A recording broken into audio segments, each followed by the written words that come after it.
അപൂർവങ്ങളായ ആചാരങ്ങളും അനുഷ്ഠാനങ്ങളുമുള്ള ക്ഷേത്രമാണ് കോട്ടയം ജില്ലയിലെ ചെറുവള്ളി ദേവി ക്ഷേത്രം. ക്ഷേത്രത്തിലെ ജഡ്ജി അമ്മാവൻ കോവിലിൽ ദർശനം നടത്തി പ്രാർത്ഥിച്ചാൽ കോടതിയിൽ നിന്നും അനുകൂല വിധി ഉണ്ടാകുമെന്നാണ് വിശ്വാസം. സംസ്ഥാനത്തിന് പുറത്തു നിന്നടക്കം ആയിരങ്ങളാണ് ക്ഷേത്രത്തിലേക്ക് ദർശനത്തിനായി എത്തുന്നത്. അപ്പം ഈ ക്ഷേത്രത്തിലെ വിശേഷങ്ങളാണ് ഇന്നത്തെ ദൈവമേ കേട്ടോ കാണാം.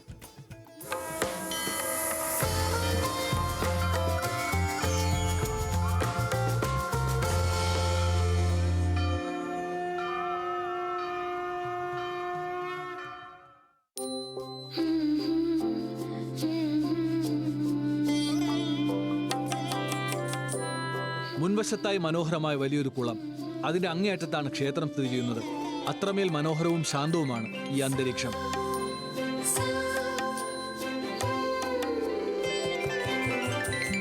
നൂറ്റാണ്ടുകൾ പഴക്കമുണ്ടെന്ന് വിശ്വസിക്കപ്പെടുന്ന ക്ഷേത്രത്തിലെ പ്രധാന പ്രതിഷ്ഠ ഭദ്രകാളിയാണ്. പരമശിവൻ, അയ്യപ്പൻ, ഗണപതി, ശ്രീപാർവതി, മഹാവിഷ്ണു, സുബ്രഹ്മണ്യൻ, കൊടുംകാളി, നാഗദൈവങ്ങൾ, യക്ഷിയമ്മ, ബ്രഹ്മരക്ഷസ്, ശ്രീദുർഗ, വീരഭദ്രൻ എന്നീ ഉപദേവതകളും ക്ഷേത്രത്തിലുണ്ട്.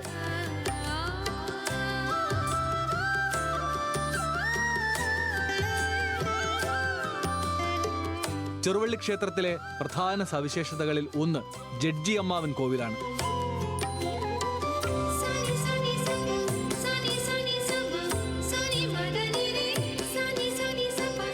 ജഡ്ജി അമ്മാവൻ കോവിലിൽ ദർശനം നടത്തി പ്രാർത്ഥിച്ചാൽ കോടതി നടപടികളിൽ അനുകൂല വിധി ഉണ്ടാകും എന്നാണ് വിശ്വാസം.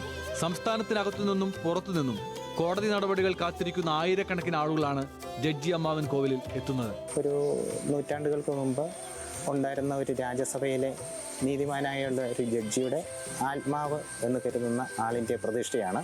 ഗോവിന്ദപിള്ള എന്ന ജഡ്ജിയുടെ ആത്മാവിൻ്റെ പ്രതിഷ്ഠയാണ് ജഡ്ജി അമ്മാവൻ കോവിലുള്ളത്.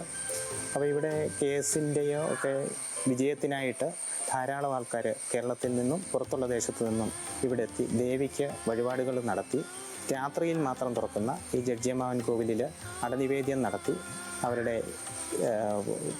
പ്രശ്നങ്ങൾക്ക് പരിഹാരം തേടുന്നതായിട്ട് കണ്ടുവരുന്നുണ്ട്. ദേവിയുടെയും ഉപദേവതകളുടെയും നട അടച്ച ശേഷമാണ് ജഡ്ജി അമ്മാവൻ കോവിലിൽ നട തുറന്ന് പൂജ ആരംഭിക്കുന്നത്. അതുകൊണ്ട് തന്നെ രാത്രിയിലും ക്ഷേത്രം സജീവമാണ്. മീനമാസത്തിൽ നടക്കുന്ന ഉത്സവവും അതിനിടയിൽ വരുന്ന പൂരം നാളുമാണ് ക്ഷേത്രത്തിലെ ഏറ്റവും പ്രധാനപ്പെട്ട വിശേഷങ്ങൾ. തിരുവിതാംകൂർ ദേവസ്വം ബോർഡിന് കീഴിലുള്ള ക്ഷേത്രത്തിലെ തച്ചുശാസ്ത്ര മികവും വാസ്തുശില്പ രീതികളും ഏറെ മനോഹരമാണ്.